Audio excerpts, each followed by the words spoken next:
At the start of 2023, the world's most important democracy announced a new global leadership role.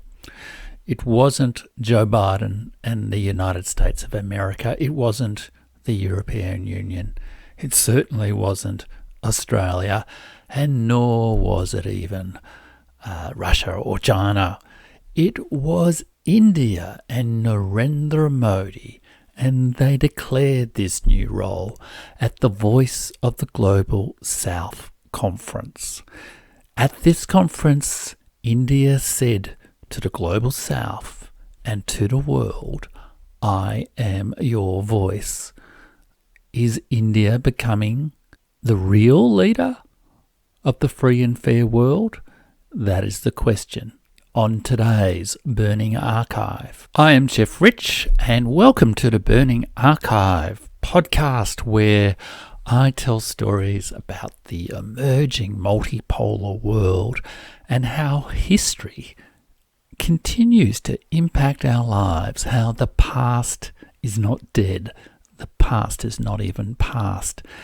And wow, India is such a perfect example of both those points. It is one of the major, often neglected great states, new poles of this multipolar world, where the resonance of the past is deep and long and powerful. India is emerging or re-emerging as one of the top-tier great states of the world, with enormous soft power based in that history and based in that extraordinary, rich and diverse culture. It is, after all, the world's largest democracy, arguably one of its most successful democracies, integrating in all the chaos and all the ups and downs a largely continuous democratic state since 1948, with now 1.4 billion people, the world's largest democracy, constitutionally recognised 23 languages within its state, over 22,000 dialects within its country, many of which are spoken by, a million or more people.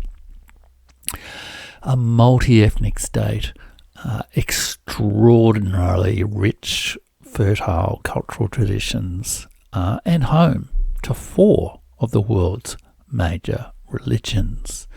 And it is also home to the world's largest movie industry, Bollywood, and that movie industry reached a landmark achievement this year with the enormous success within India and internationally of the film RRR, and including winning an award at the Golden Globes this year, and being in the hunt for an Academy Award in March. And this success of RRR, the film, absolutely brilliant film, was celebrated by Prime Minister Narendra Modi and widely across India. It is a sign of India's new soft power. And the movie itself provides a devastating account of British imperial rule, and also a celebration of some sometimes controversial figures within India's heritage, not just the usual figures of Gandhi and so on. It is an absolutely brilliant movie, and if you'd like me to do a video on some of the historical and cultural references in this movie, which after all concludes with a fabulous final scene evoking a number of those key figures from India's history, let me know in a comment below.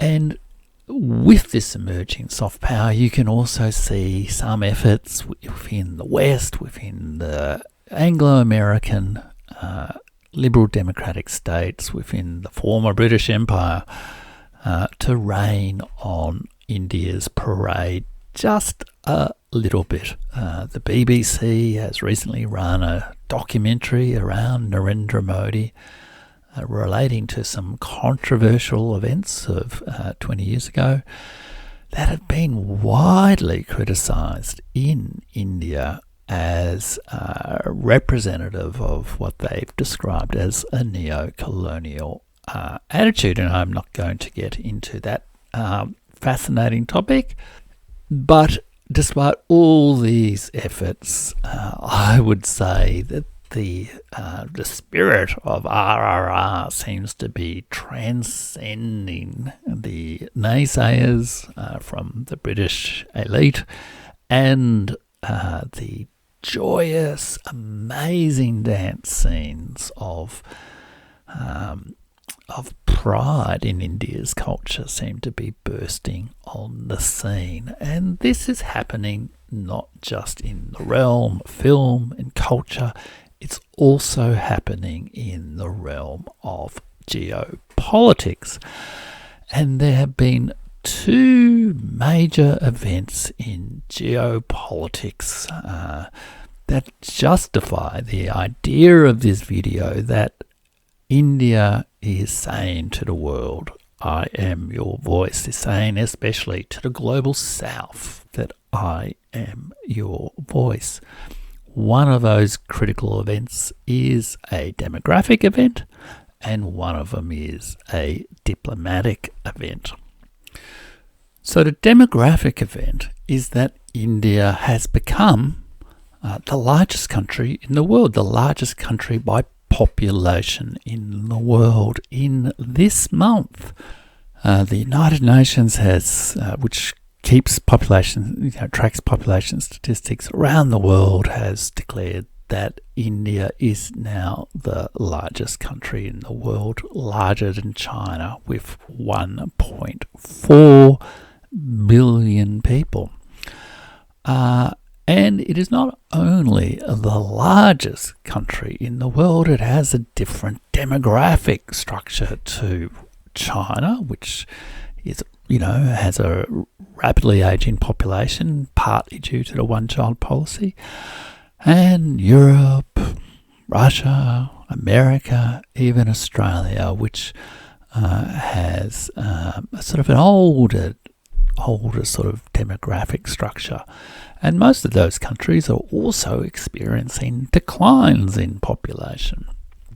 But India has what demographers call the demographic dividend of a rising boost of young people and working age people, so that its boost in population is also supported by real economic activity. And this change in status of India as the largest country in the world is, I guess, in a way, an epoch-making event. All of my lifetime, I have known China to be the largest country in the world, and there's a sort of natural sense of significance and status that you give to that country. We've known India has been approaching China for some time, but it's a bit of a psychological milestone now that we look upon India as not only the largest democracy in the world, but the largest country in the world. And so we expect something more of this country in terms of its place in our news, its place in geopolitics, its place in our cultural appreciation. And not only is its demography increasing the status and soft power of India, but also its economy. Today, India is, by purchasing parity terms. There are different ways of measuring the size of an economy, whether it's GDP or purchasing, or like the notional statistics of GDP, or trying to compare how many actual goods people can buy, which is what purchasing parity is, or by industrial output and so on. But by the purchasing parity measure, India is now the third largest economy in the world, behind China and the United States of America. And it's growing, it's becoming wealthier, and in many ways, although I guess there is still very significant and abiding poverty in India, it's still very much a developing country.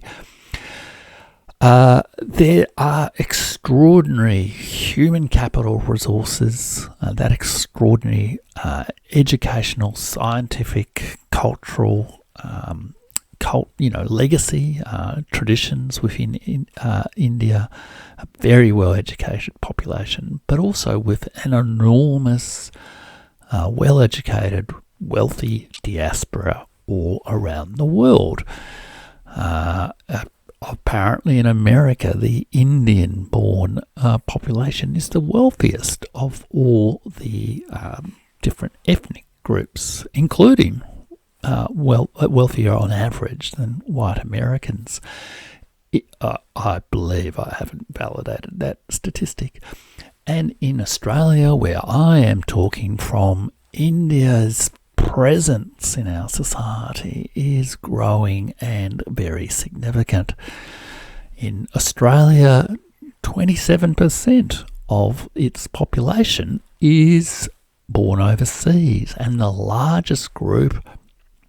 And India is the second people who've come to Australia from India are the second largest group, behind England, which is high historically, but sort of a bit stuck at that sort of level and declining, whereas the Indian population is growing in Australia. There are now over 700,000 Indian-born Australians, nearly 600,000 Chinese-born Australians, and slightly less than, around about 960,000 British-born Australians. So the sense of what kind of country of the international affiliations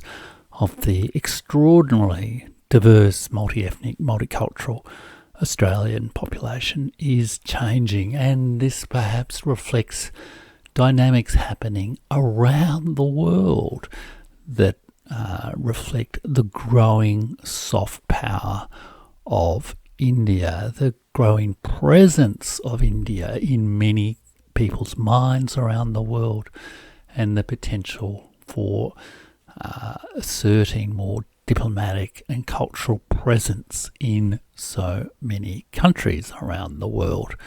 It's perhaps a stark reminder in Australia that we ought to really pivot from London and Washington to Delhi, perhaps reflecting a bit later Barack Obama's pivot to Asia. We should pivot from Washington to Delhi in Australia. That might be the topic of another episode on the Burning Archive. This demographic event has sweeping geopolitical significance. I think it really is perhaps announcing that certainly 2023, perhaps the next decade, may well be the years of India on the world stage. And on the world stage, there was also a really crucial, if underreported, diplomatic event in January 2023, and that was the Voice of the Global South Conference. And this conference, what is that? Well, first of all, what is the Global South? Well, the Global South is the term people have really used since the early 1980s just to describe, I guess, what used to be known as the third world, developing nations, that sort of thing. It's now a common term to use it, and it reflects a report from the former German Chancellor Willy Brandt in the, I think, early 1980s, who drew what was described as the Brandt line, sort of running across Mexico, across the Mediterranean, through the Mediterranean Sea, up through sort of kind of Kazakhstan into China, etc. And of course, therefore, including Africa, Latin America, Central America, South America, and most of Asia. But of course, there was also a little squiggly line that was cutting out Australia and New Zealand because they're the great wealthy Anglo-American anomalies in the global geographical south. And these countries are poorer. They've been victims of colonial policies in the past. They have many common experiences. And at times they've grouped together diplomatically in the non-aligned movement, or aligned with one or other of the great Cold War powers. But they've struggled, I guess, to find a strong diplomatic presence within the new world order post-1989. And so India, which this year, in 2023, is the president of the G20. It's for this year, there's a rotating presidency of the G20, and India is the president of the G20. It's taken this initiative to convene the first ever Voice of the Global South conference and use it as a means to orchestrate a diplomatic, if you like, a geopolitical agenda of common interest and common concern amongst those developing countries. And the Global South Voice and the Voice of the Global South conference was really quite well attended.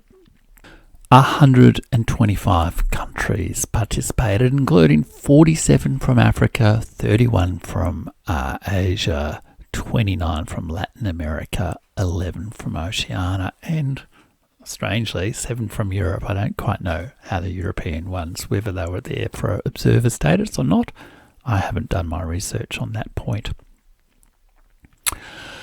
China, Pakistan, and Ukraine did not attend, but China, after all, does have a pretty strong say in diplomatic affairs, including, of course, on the United Nations Security Council. So there was a sense in which this was an event for the underrepresented. And look, you might say, wow, it's just a diplomatic conference, it's just a talk fest, it's a lot of people getting together and giving tired old speeches and not really achieving very much. And perhaps that is true. But the way I look on this is partly informed by my experience as a retired government official, someone who's actually written speeches for heads of government and helped coordinate major sort of stage-managed political events, not obviously on the scale of the Voice of the Global South conference, but certainly, I guess, would have an appreciation of the extraordinary logistical, intellectual, and negotiation effort involved, the small political effort involved in bringing together so many countries and trying to work towards a common set of collective action amongst them. And in that regard, I think two of the speeches given at this conference were really quite significant, and they represent, I guess, part of a concerted strategy from India, I think, to really have a decisive impact on geopolitics, the New World Order, the international system, global governance. And what I see as an observer, as a historian, as a former government official, is extraordinarily smart diplomacy that I suspect may well yield results, reflecting perhaps the fact that India is starting to assume a leadership mantle in the world, that it is perhaps becoming the leader of the free and fair world. And India is determined to use its presidency of the G20 for real decisive action this year. There have been widespread discussions and annoyance within Indian diplomatic elite, media circles about the way in which the United States and its allies in NATO, in Europe, and in Australia have demanded that India side with the West in the conflict around Ukraine. And similarly, they were very annoyed at how the West tried to make the G20 summit in Indonesia, a closely affiliated country to India, turned it into a bit of a protest event about Russia and its war in Ukraine, sidelining perhaps some of the other diplomatic initiatives that the Indonesian president wanted to take at that conference. And what's also clear is it's not just waffle, it's not just unfocused effort. There is a very tangible and real objective that India, I think, is pursuing through all of this diplomatic effort. That is to secure a seat, a permanent seat, on the United Nations Security Council. Voice of the Global South Conference, I think, is part of the orchestration of a growing, swelling view of opinion, both in the Global South and, to be honest, in the West, in the former English Empire, British Empire, like in Australia, that it is a bit of a historical injustice that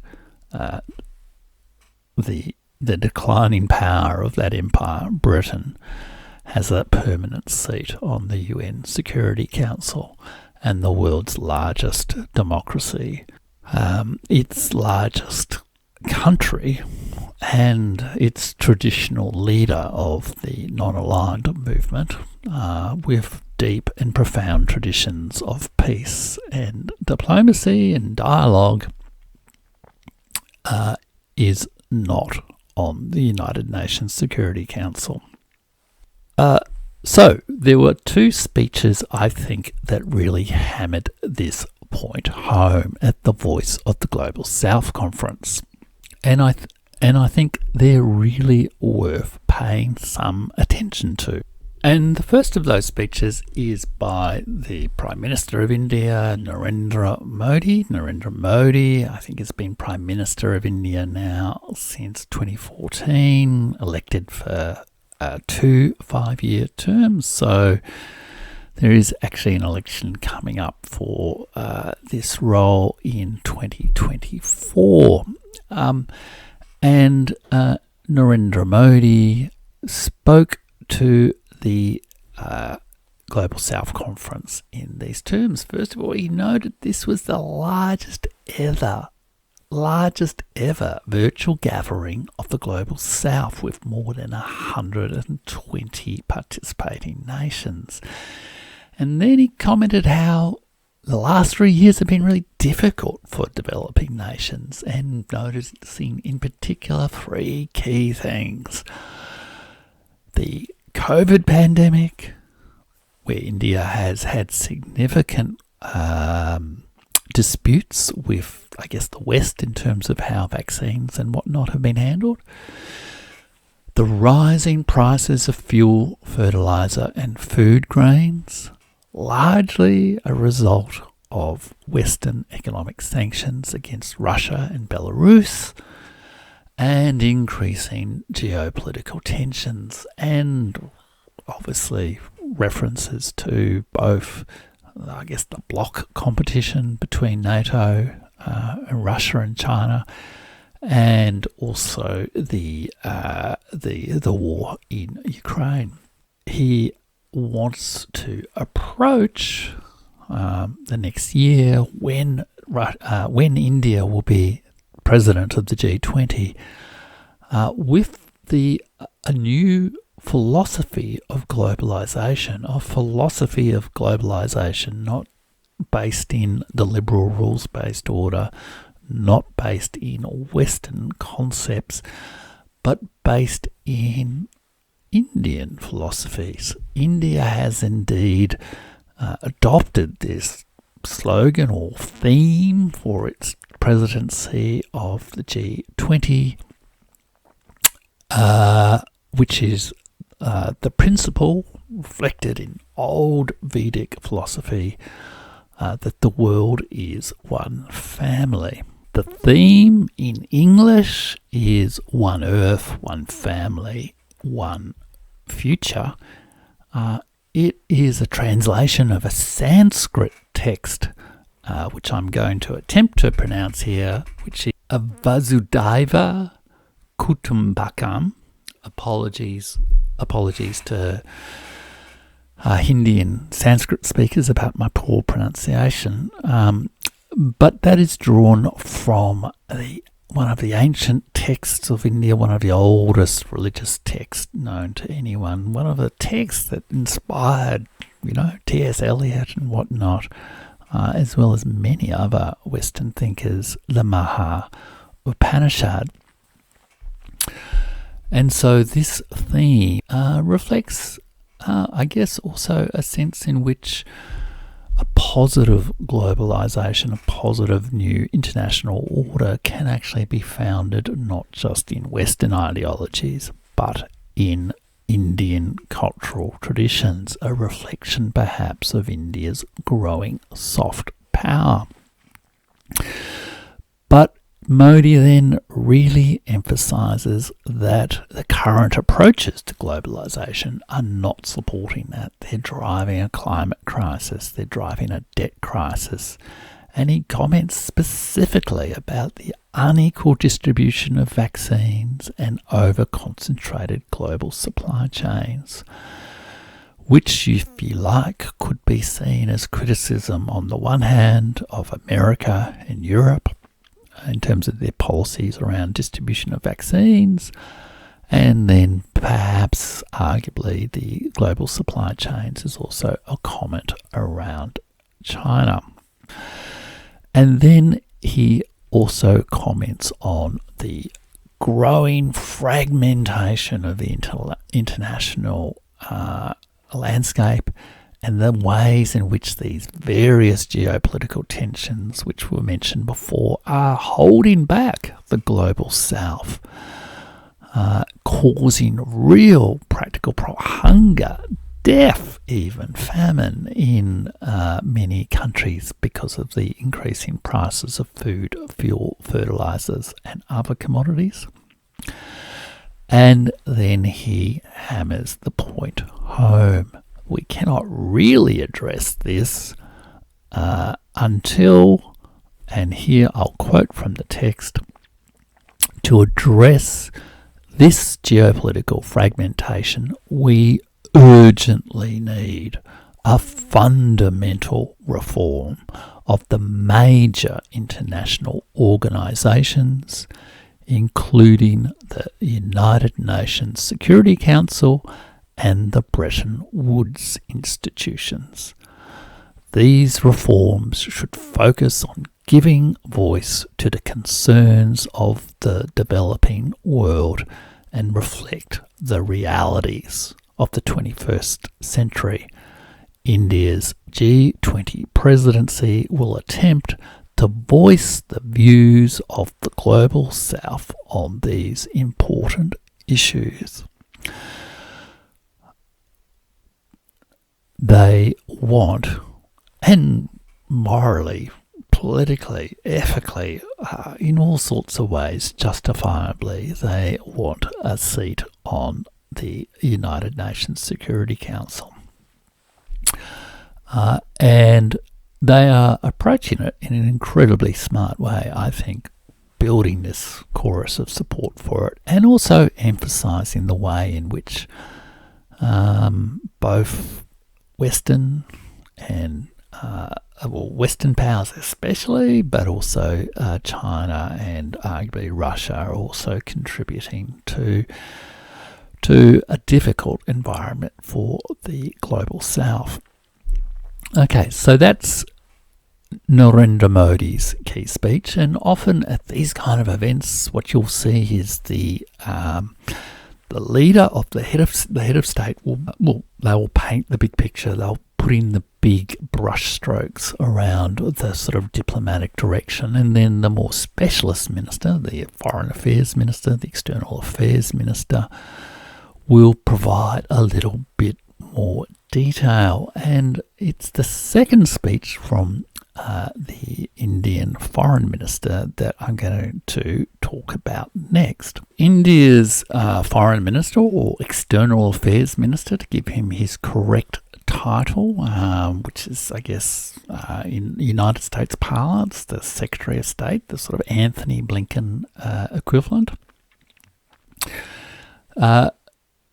India's external affairs minister is Dr. Subramanyam Jaishankar, and he is an astonishingly talented foreign affairs minister, and I think quite unusual on the world stage, certainly compared to many of his Western counterparts, including in the United States, in that he is genuinely a professional diplomat.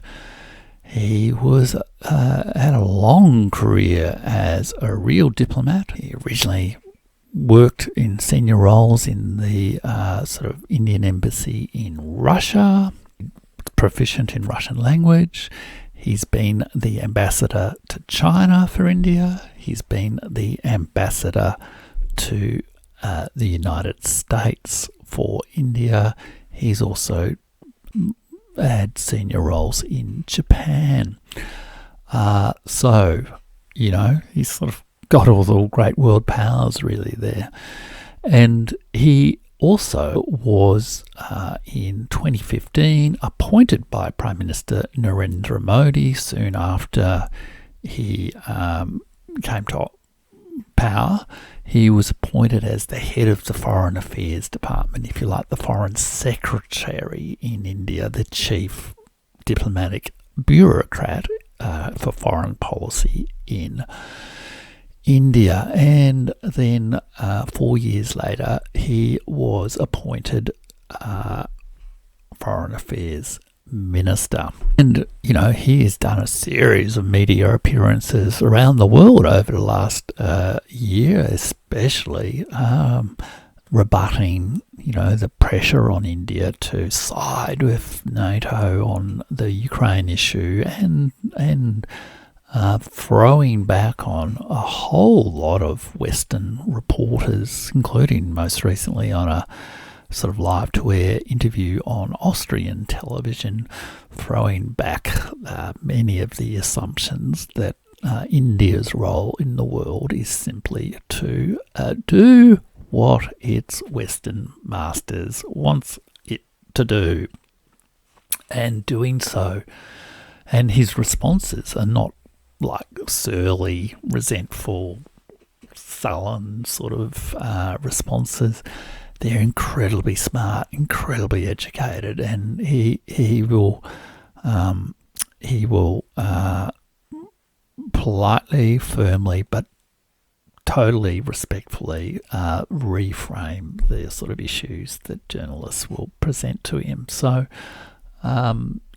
anyone who is following sort of, I guess, world geopolitics really should check out Dr. Jaishankar. And there have been, he's quite a sensation within Indian media. There's huge support for some of this rejection of the patronising attitude of so many Western media organisations and Western politicians about how India should conduct its international affairs in the modern day and age, especially after the global hit sensation of Ah.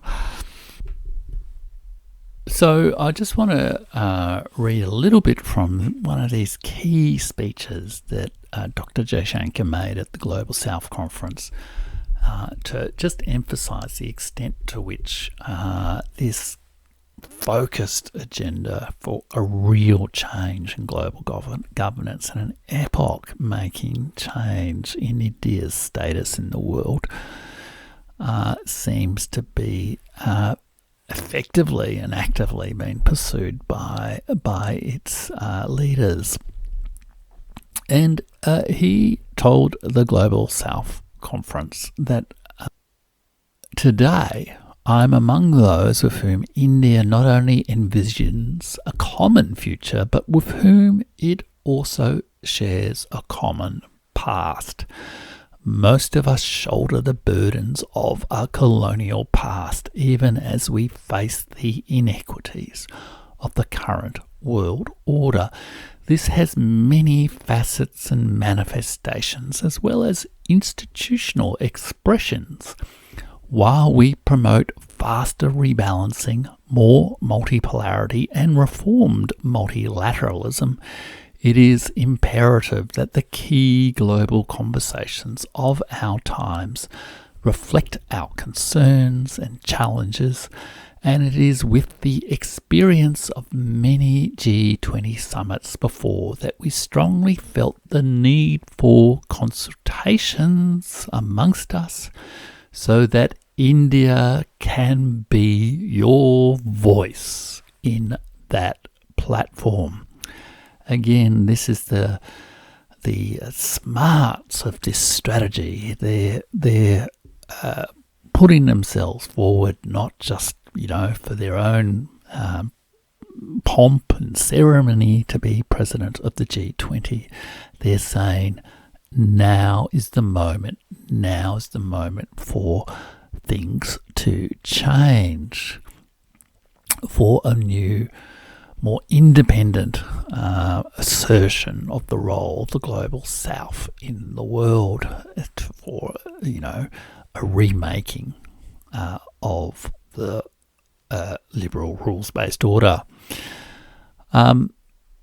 And he comments that recent developments have only added further to the stresses and anxieties of the global South. As it is, many were facing unsustainable debt, unviable projects, trade barriers, contracting financial flows, and climate pressure. To this was added the devastation of the COVID pandemic and the discriminatory practices which characterised the global response. The West's diplomatic efforts, Europe and America especially, in the way in which it managed the supply of vaccines and medicines and other issues, and I guess China's way of managing some of its medical, stuff, has had a very, very significant, I think, impact on the diplomatic support for the West around the world. It's and going back to Dr. Jaishankar, it starkly exposed the dangers of over-centralised globalisation and unreliable supply chain.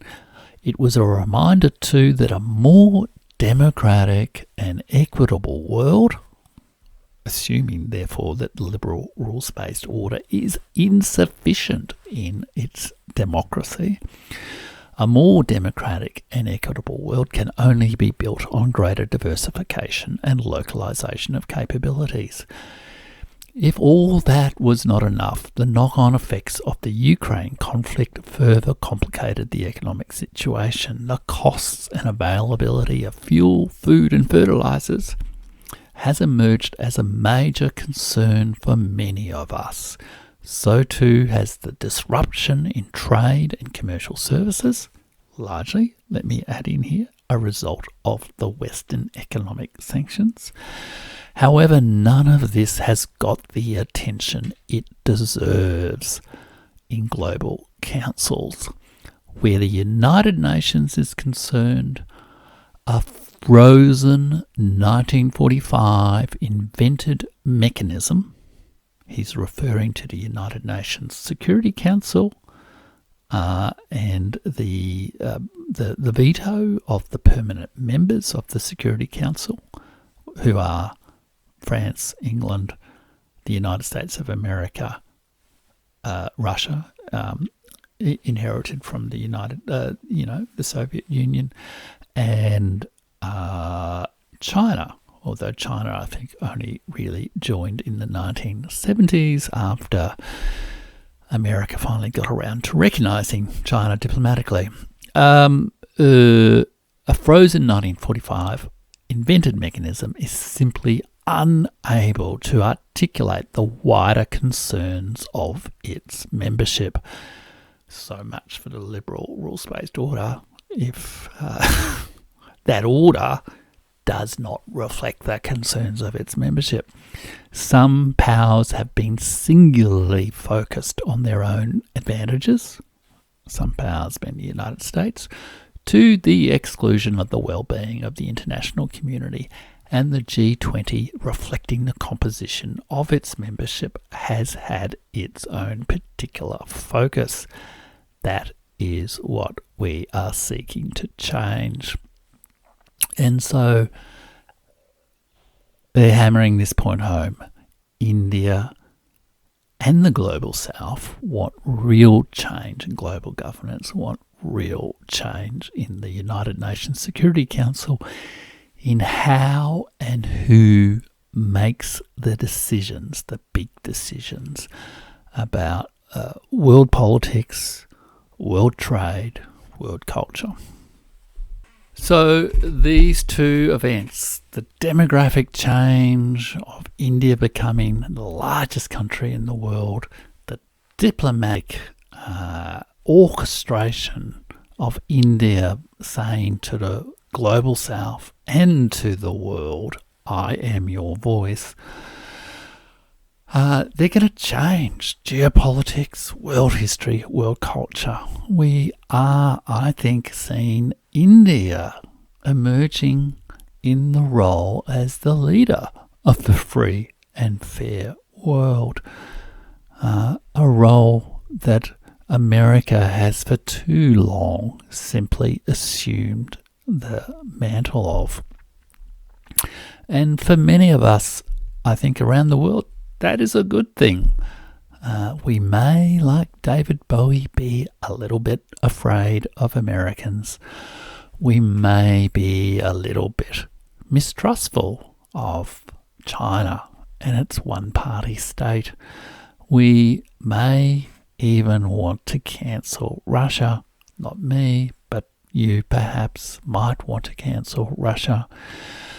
But many of us who feel disenchantment with the aggressive, endless wars of the neoliberal rules-based order, the constant escalation of conflict in Ukraine, are looking perhaps for our country to stand up in the world and to take us back to the path of dialogue and diplomacy, and India, for which many of us feel a deep attachment to its cultural traditions, Gandhi, the legacy of non-violence, the legacy of secular, multi-ethnic, multilingual republic, the legacy of overturning the British Empire, the legacy of Buddhism, of meditation, of yoga, of mindfulness, of Hinduism, the extraordinary stories of the Mahabharata and the Ramayana, the great ancient wisdom of the Vedic scripts, of the Upanishads, and the new, vibrant, joyous dance of the film RRR, India perhaps offers a ray of hope for we disenchanted citizens of the world. If you're interested in my point of view on history, culture, geopolitics, why don't you check out my video on 5 top history books on geopolitics. It might inform you about some great ideas about viewing the world and might interest you in liking, subscribing, and supporting my channel. See you in the next video.